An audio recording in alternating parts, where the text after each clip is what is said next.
Where we cover everything there is to know in the automotive car world so that you guys have all the information you need to be up to date on everything car news. But before we do, cheers to you. Shot of espresso, start the day. You know what I mean?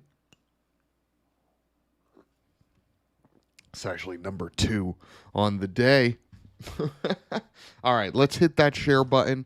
And then let's get going. Guys, we got a great stream for you today. We have vehicle stop sales, new car reveals, a big price cut. I don't know if this makes it more appealing, but we'll talk about that in a second.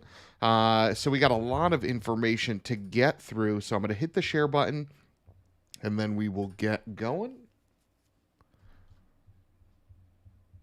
Da-da-da-da-da.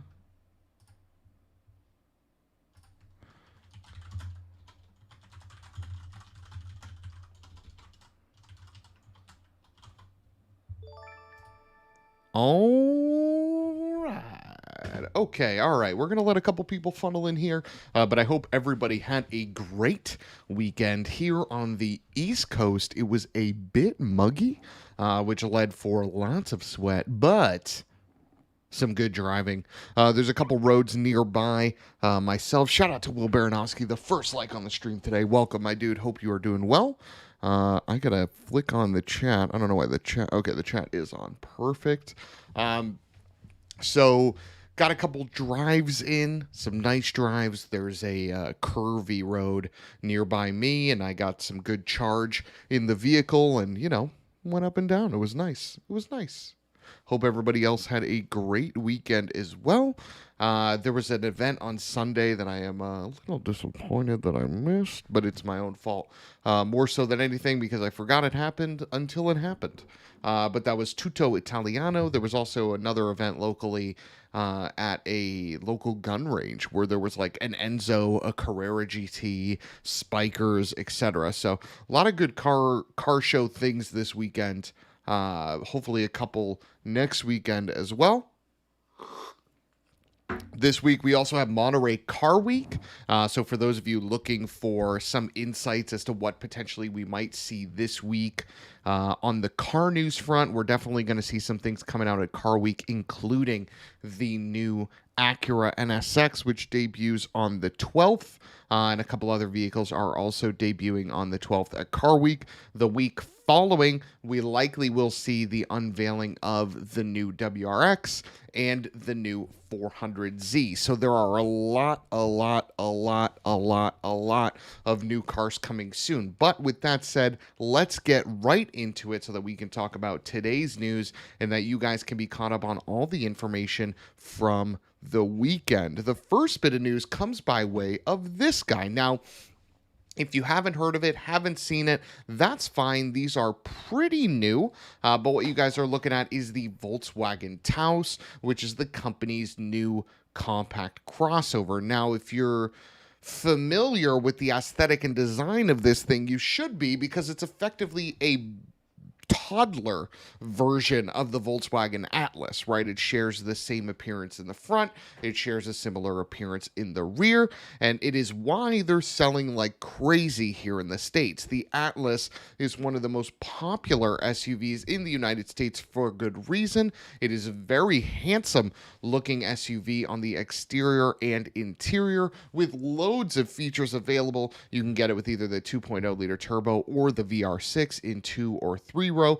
but the Atlas is selling like hotcakes. So when Volkswagen made this, which is effectively a compact version of the Atlas, it was no surprise that that thing would also sell like hotcakes. In the first month alone, Volkswagen sold nearly 5,000 Volkswagen Taos, and that isn't even a complete month. Now, this car goes head-to-head with the likes of the HR-V, the Yaris Cross. It's a little smaller than cars like the Tucson and the RAV4, so that's really where this thing slides in. It's powered by a 1.5-liter turbo that makes 158 horsepower. You get 25 to the city, 32 on the highway in all-wheel drive form, and 28 in the city, 36 on the highway in front-wheel drive form. Shout out to Jack. Welcome, dude. Hope you had an awesome weekend. But the reason why the Volkswagen Taos is in the news isn't because it has an MSRP of 22.2, which is super low.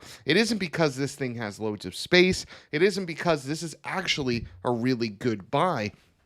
What it is because this thing currently is under a stop sale. And what a stop sale means is that there's an issue with the vehicle so profound that the manufacturer hasn't found a fix for it, and because of that will not allow its dealer network to sell any more of these. Now, the issue with the Taos is isolated entirely to the 4Motion model. So if you are an early adopter of an all-wheel drive Volkswagen Taos, then that is the car right now that is being affected by a pretty interesting issue. Customers are reporting that on random occasions, the car will just shut off and stop. So you could be driving on the highway, going like 60, 75, 85 if you're an animal, 90 if you're insane, 100 if you want a felony, and this car could just shut off and stop. Now, we can see how dangerous that is. We can understand why Volkswagen would issue a stop sale. What's interesting to me is that this is something that the brand still doesn't know the issue for. Now, spokesperson for Volkswagen, Mark Giles, says, quote, Volkswagen is now following the required NHTSA reporting timeframe. The company isn't aware of any injuries related to this issue, and at this time, a repair is not available. It's not available. They don't know what's causing this problem. And because of this, dealers were notified, and they're stopping to sell one of the hottest SUVs on the market. Can you imagine you're a dealer? You can't sell something that is literally flying off the shelves because of this issue. Jack asks, that's crazy. Like apply the parking brake stop or just turn off and coast to a stop. That specific wasn't fully unveiled, but I'm assuming it is a turn off coast to a stop type deal. Either way, it's like very dangerous, right? But the parking brake one would be very bad. But yeah, no, this is just the turn off coast to a stop type deal. So we'll see when this thing comes back. But that issue aside, which by the way is a massive issue, shout out to John Raftery with the like. I appreciate that, John. Welcome, welcome. And guys, we had a ton of followers injected over the weekend. We're up to that 1,654 count. We're shooting for 2K this month. I don't know if we'll be able to get it. Asking for almost 400 followers is a big ask on the Facebook, but we're gonna give it a sailor's try. You know what I mean? What is this? A TV show for ants? Yes, correct. So, yeah, there is a stop sale that currently is happening with the Volkswagen Taos. Other than this issue, which, by the way, is a big issue, but it is definitely related to something software, this is actually a really good thing. There's tons of space in it. The MPG is pretty phenomenal, and the build quality in Volkswagen products, regardless of where they're made, is really a cut above vehicles like the Chevrolet Trailblazer, etc., etc. So, definitely good stuff coming out of the Volkswagen group there. Should they find a solution to this stop sale? Again, this thing is just stopping and shutting off out of nowhere if you have an all-wheel drive one of these. So if you have a friend that has an all-wheel drive Taos, check on them because they might not know that this is a problem.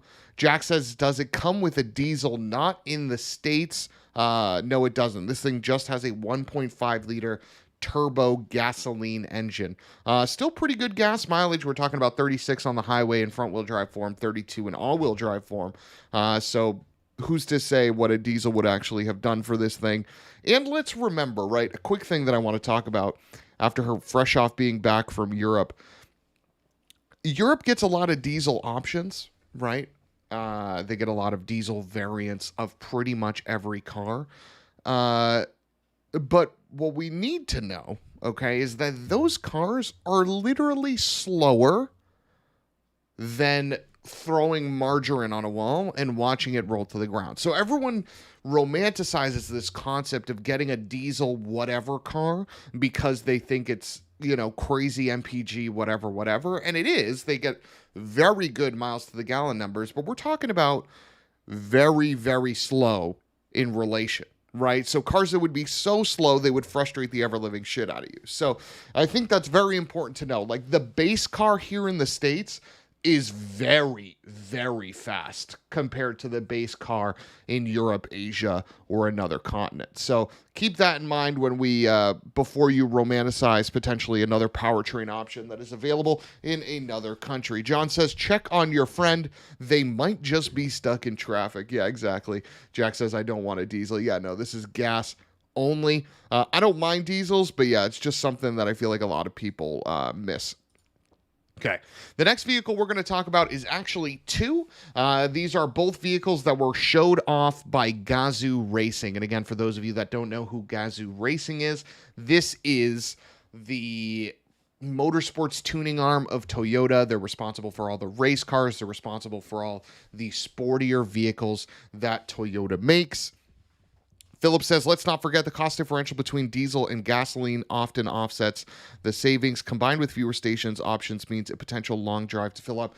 Yeah, the thing about diesel here in the States is when gas prices are up, regular gas prices, diesels are great buys because they're often similarly priced. And if diesel is similarly priced than gas, you get better MPG out of a diesel. So that's where it comes into its own. But yeah, in eras here in the States where gas is really low, diesel cars definitely aren't good buys. Jack says, doesn't help that all those cars are like 0.6 liter diesel engines. Yeah, exactly.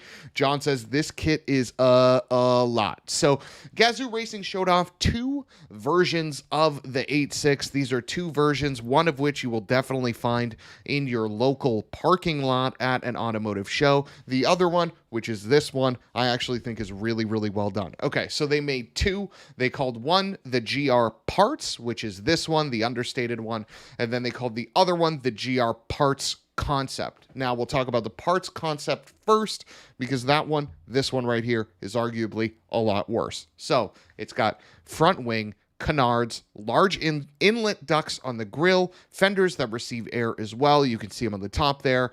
Side skirts, 19-inch forged wheels, which, by the way, are chrome. Welcome back to 2005 by way of Gazoo Racing. New exhaust with 4 tips, big GT wing, and a diffuser that supposedly works, and an intake. So effectively what you're looking at, okay, is a battle style car, right? Something that looks like a track car but doesn't actually do it, right? So, which is why I'm saying this is something you're going to see at your local show, right? This is a body kit, this is wheels, this is suspension, and this is an intake and exhaust, right? So it looks, there's elements of this car that I like. I like the fenders a lot, like a lot. I like this front bumper a lot. I like the side skirts. You lose me at the rear almost entirely. Shout out to Andy and Joe with the like. Welcome. But this GR Parts concept, this one was inspired for street style stuff, and there's a lot more that I like on this one. This one has front canard, side skirts, side visors, spoiler, exhaust, wheels, forged carbon trim on the inside, GR suspension kit, and brakes. So that one has effectively a lip kit, upgraded suspension, exhaust, brakes, intake. Like a real street GR 8.6, which I like. Human Weapon, Stage 2 bros are about it. Yeah, you can, if you, hold on. You guys smell that? That's Cinnamon Toast Crunch coming out of their vapes. Oh, boy. But I will say there's elements of this GR Parts concept that I like, but the GR Parts, which is the street-oriented one, the one you'll see coming up without a wing, that one is really, really nice. John says if they toned down the wide body one, it would be really good. They just took it too far. I totally agree, which is why I like the other one better.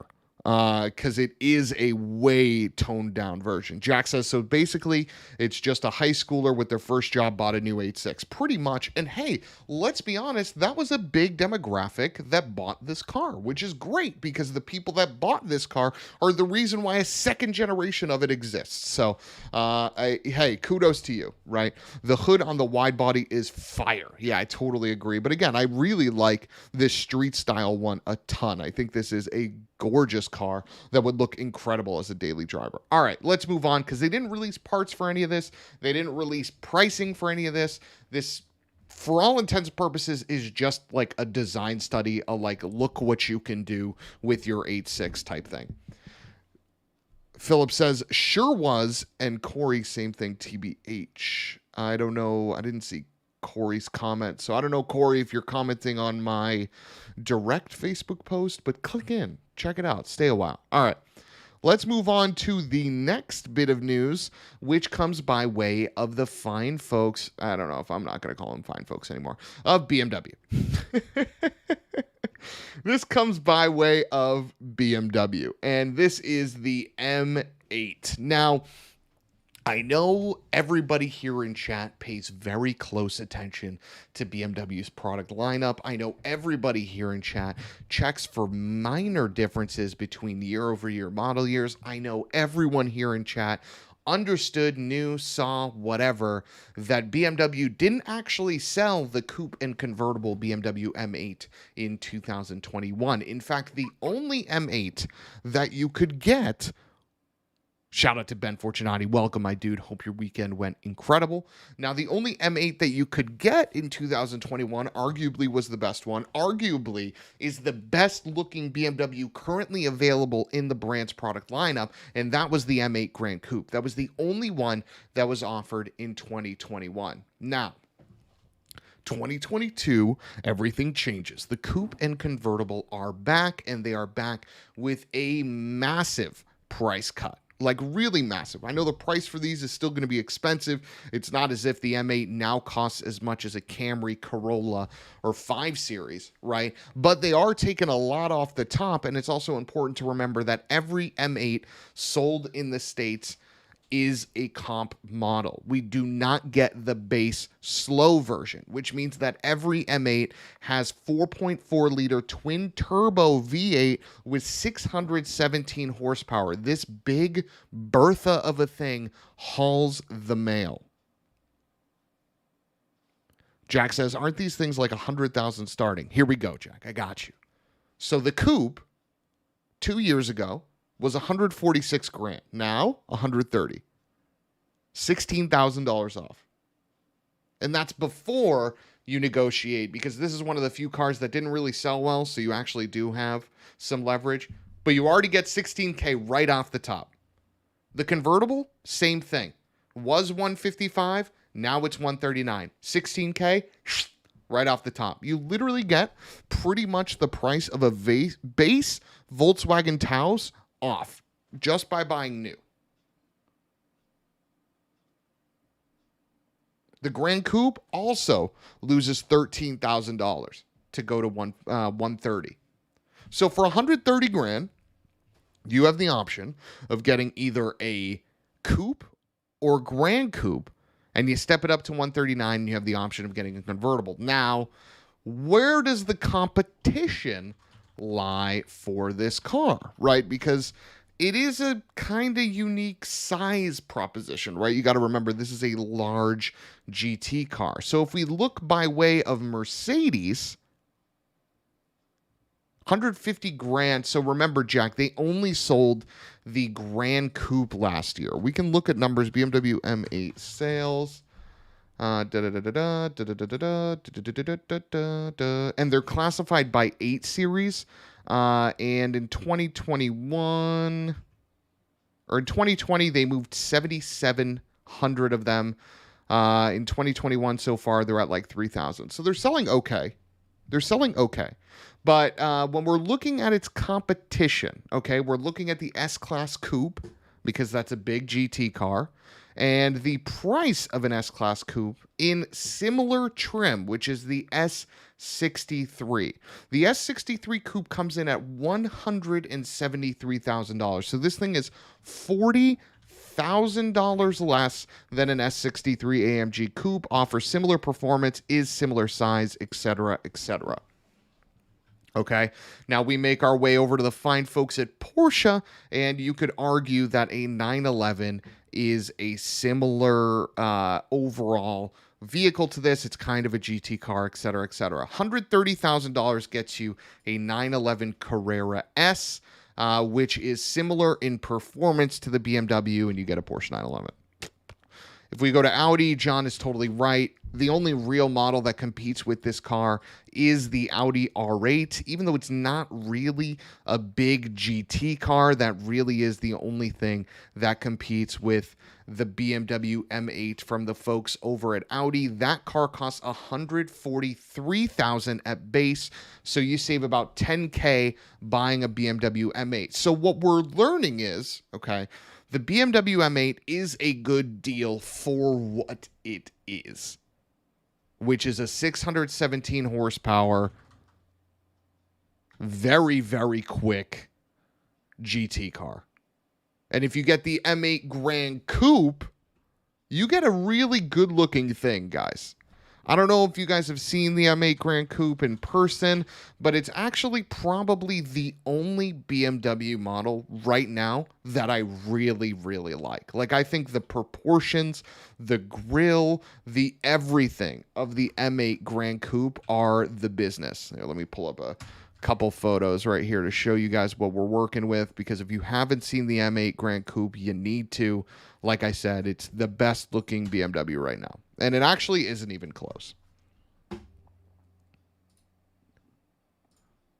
John says S8 is $130K. I'd take the S8 too. John, I'd actually take an M8 Grand Coupe over an S8 because I think it looks so much better.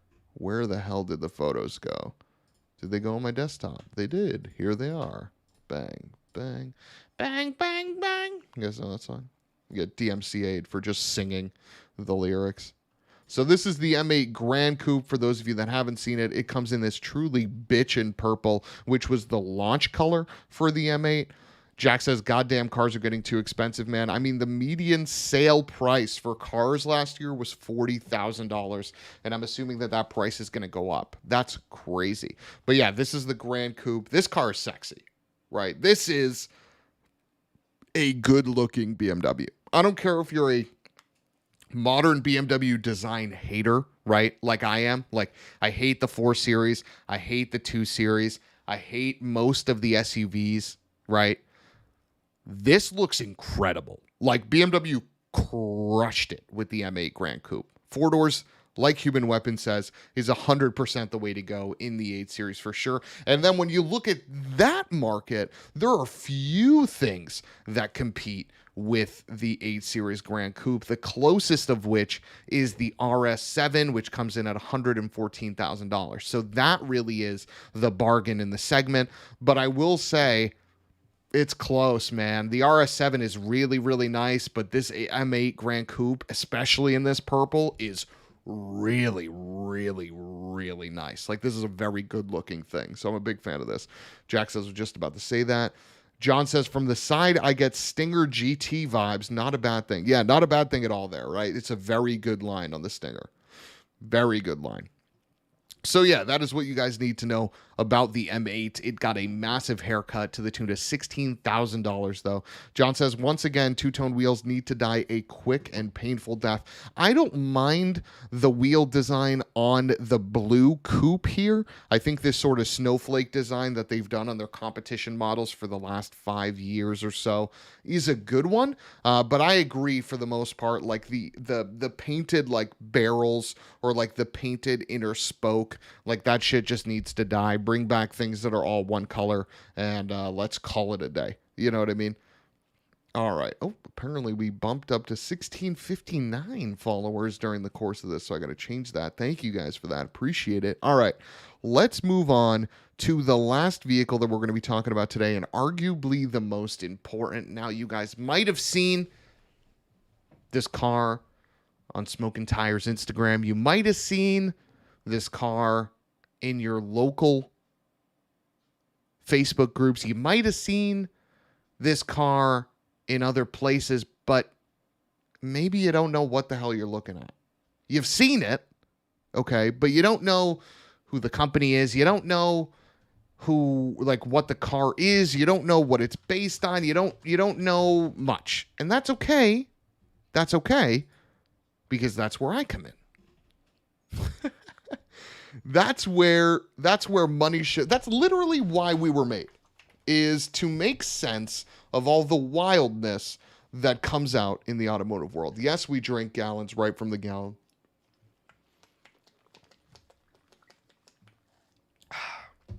What you guys are looking at is the Radford Lotus Type 62-2.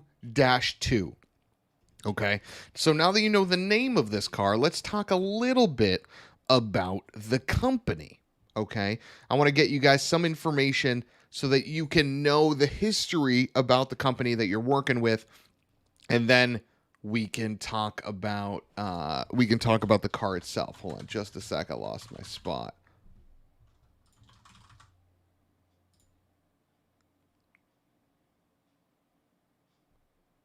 Okay, here we go. Sorry. So Radford is a coach builder, okay? In the 60s, they coach built a variety of vehicles, but now the name is coming back, and that's thanks to Jensen Button and a couple other gents that you probably won't recognize, okay?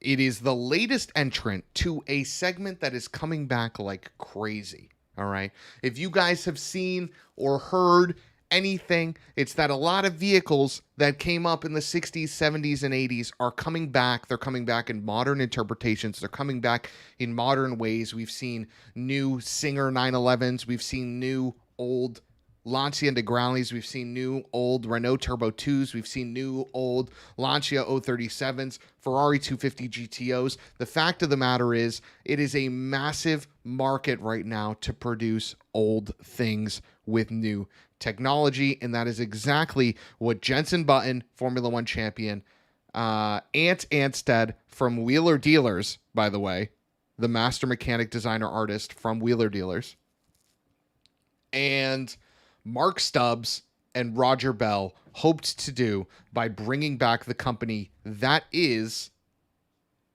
Radford.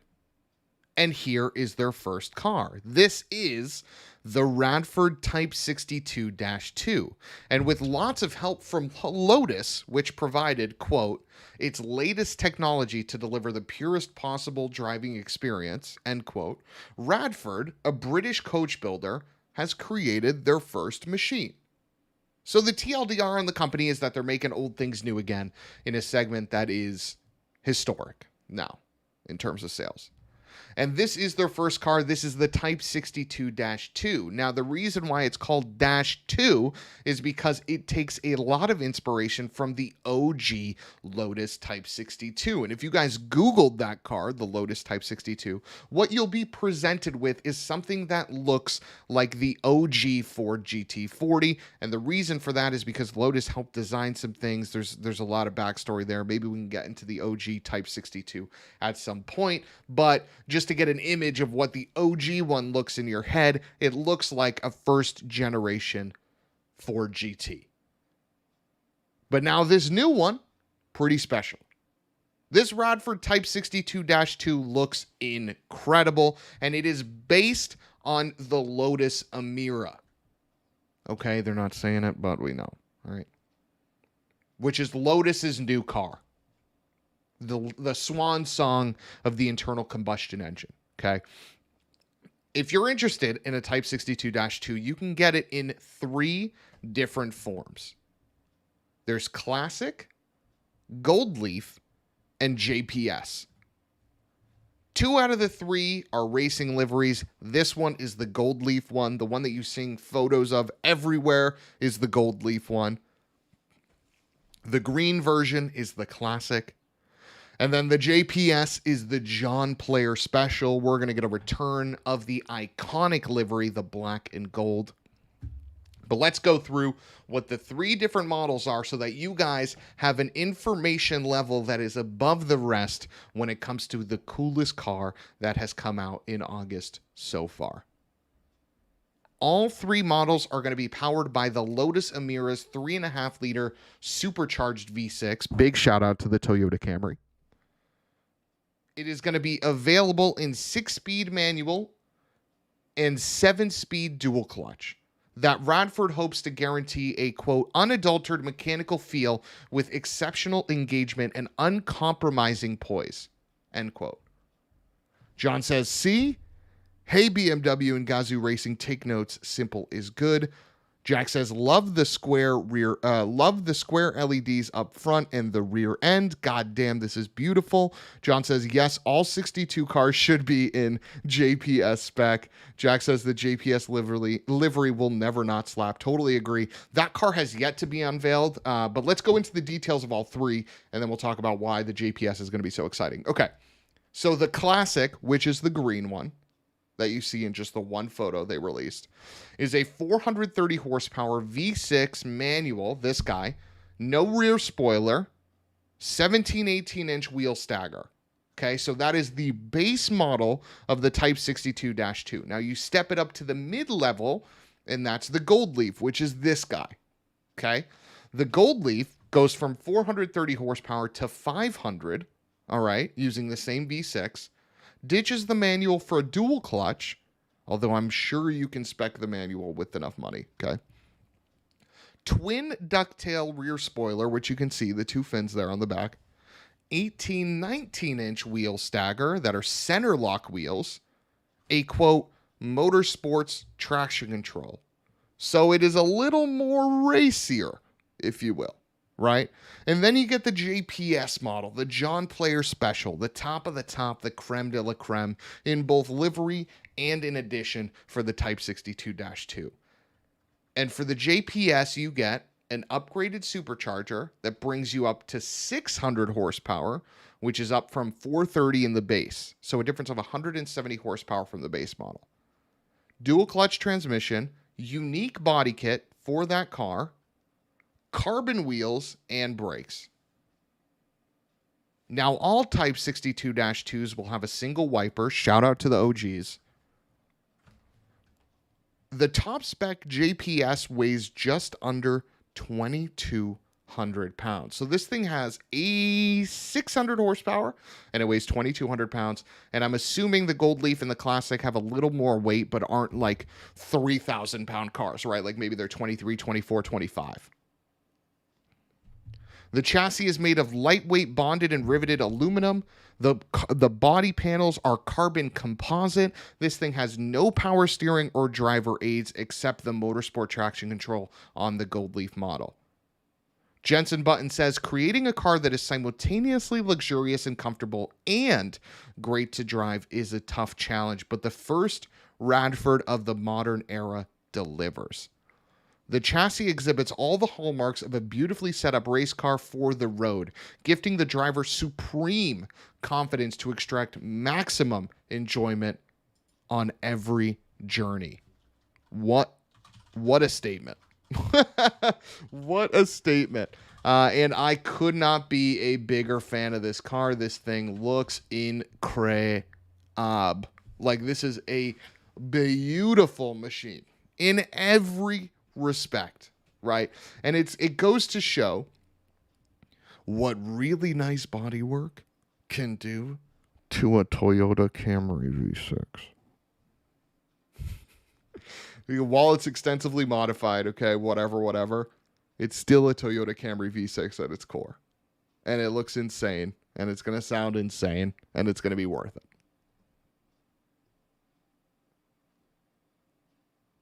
So you can get this thing in 430 horsepower, 500 horsepower, or 600 horsepower.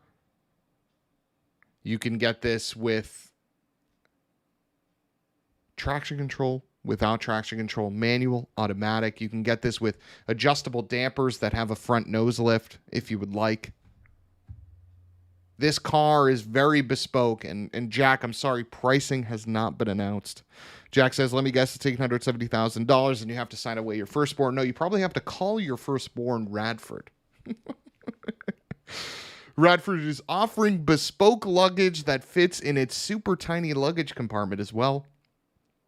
And because this is a coach-built car, every owner will have the ability to spec it exactly to their desires. And like John mentioned earlier, only 62 of these are going to be built, with the first deliveries coming in the first quarter of next year. This thing is sick.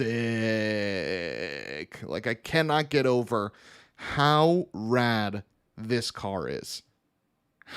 This thing is so rad. If it's me, I'm going classic, I'm going green, and I'm enjoying it. 430 horsepower, more than enough. Okay. V6 manual, none of the spoilers, 17, 18-inch wheel stagger. Like, that's what we're talking about here, right? Like, that's the ticket for me. I know the JPS has the 600 horsepower. I know the Gold Leaf has the 500 horsepower. I know the Gold Leaf has the twin ducktails. I know the JPS is going to have a bespoke body kit that hasn't been unveiled yet, but I'll go classic. I will go classic. Jack with the 50-star dono, thank you, my dude, says, what's the stock horsepower figure for the Camry V6? That is a good question. The Camry V6 puts out 301 horsepower in the 2022 Camry XSE V6. Andy says, who would spec it without the JPS? This guy. John says, nah, John Player special for the livery alone. I feel you. I get it. And that is the one model we haven't seen, right? Because this is the mid-level Gold Leaf, and then the green one is the classic. But I'd be curious to see what that bespoke, like, one-off sort of like body kit looks like on the JPS, because they say it's a whole new body kit. But I don't know, guys. I'm past the horsepower thing. Like, I'm past it. Like, 600 horsepower, I'm sure it feels incredible in a car that weighs only 2,200 pounds. What is up, Brandon? Good morning to you. I'm sure 600 horsepower feels incredible in a car that weighs 2,200 pounds. But you know what also probably feels incredible? This thing with 430 horsepower. Jack says they're going to sell 61 John Player special cars and one classic to me. Yeah. And I'll tell you what, Jack, because I'm the one person that got a classic, in 10 years, my classic is going to be worth more than everybody else's JPS. But yeah, this thing is pretty special. Shout out to Jensen Button and the other folks for building a really, really good machine. Now, at least in looks and in specs. It'll be interesting to see how this translates and if they're actually able to accomplish their goal, which is to create a simultaneously luxurious and comfortable experience that is great to drive. That is a tough goal to achieve that few companies, few OEMs have been able to solve, never mind a small coach-built company. I don't care how much the car costs. That is a very hard goal to achieve. There's no doubt this car has the look. This car looks incredible. This is one of the best looking cars on sale today. No doubt. But as we know, good looks doesn't translate all the time to good driving experience. And this company benefits from having a Formula One champion on their team to help tune the chassis, to help tune the suspension and other things. But it's a hard goal to achieve. Jack says, how comfortable can you make a Lotus? Jack, the newest Evora GT, the newest one, is really good. Like a very good GT car. It's got good comfort, good power, decent interior.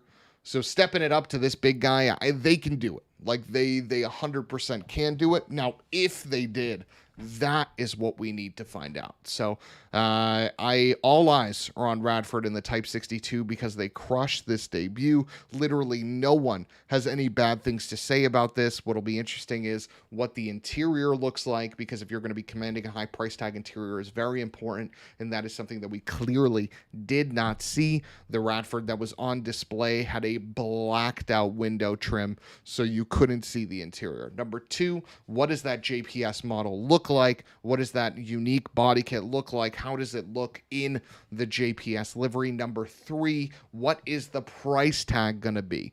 Because there are a lot of really, really, really, really good, what we'll affectionately call resto mod or reimagined vehicles in that 500,000 to 1.5 million range.